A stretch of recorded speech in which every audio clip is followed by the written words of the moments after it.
তোমাদেরকে পরে হুমকি ধামকি দিয়েছে তোমাকে ছেড়ে দেওয়ার পর? ওই দিনের পর থেকে যেদিন থেকে নিখোঁজ মানে কিছু নাই আর মানে সব আমাদের কিছু মানে আমাদের ডাক্তাররা কিছু করে না। কারণে করলো তোমাদের কোনো সন্দেহ এই কারণে আমাদের টাকার জন্য হ্যাঁ টাকার জন্য করতে পারে, কিন্তু আমাদের আম্মুর অত টাকাও নাই।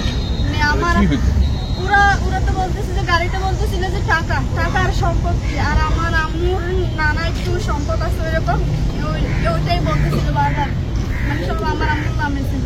নানার সম্পদ এত বড় কাণ্ড করলো। আর আমাদের হচ্ছে একটা আমরা যেখানে থাকি বসত বিরা ওইটার থেকে বেশিরভাগ হয়েছে, ওইটা আমরা পুরো থাকতে একটা কেস চলতেছিল আমাদের ওইটা নিয়ে। ওই মানে হ্যাঁ আমরা হচ্ছে ওদেরকে সন্দেহ করি, কারণ আমাদেরকে যেভাবে ধরছিল আমার পাশে জানে না, কিন্তু ওরা মানে এফবিতে পোস্ট দিছে যে রেবি মেয়েরাম আটক হয়েছে, কিন্তু আমাদের বাসায় শুনতে জানে না, ওদের থেকে জানছে আমাদের বাসায়।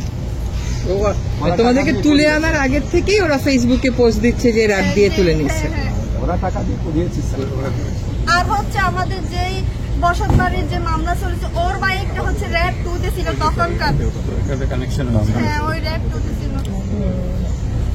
নামটা কি? তোমার নামটা বলো। আফসানা নুরি আলিয়া। তোমার তখন বয়স কত ছিল? 11 বছর ছিল।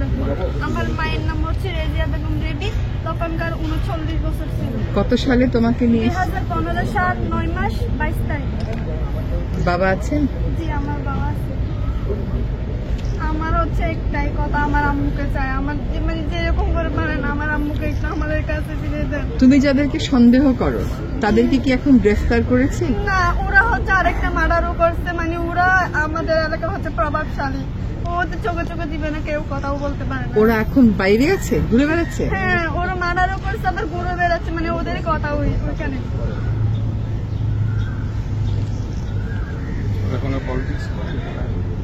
হ্যাঁ ওরা পলিটিক্স করে, আওয়ামী লীগের।